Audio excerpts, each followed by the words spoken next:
સીતારામની માતાજીની દયાથી હું પદ્મિની બાને અપાસ છોડાવવા આવી છું બાપાની દયાથી અને અપાસ છોડાવું છું.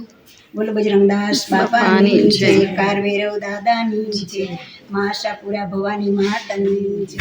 જય સીતારામ. મારી દીકરીને સારું થઈ જાય, શાંતિ સુખ આપે અને આગળ આગળ વધે અને વિજય થાય એવી મારી પ્રાર્થના છે. સાધુ સંતો બધા તમારી હારે જ છે. વિજય કરો.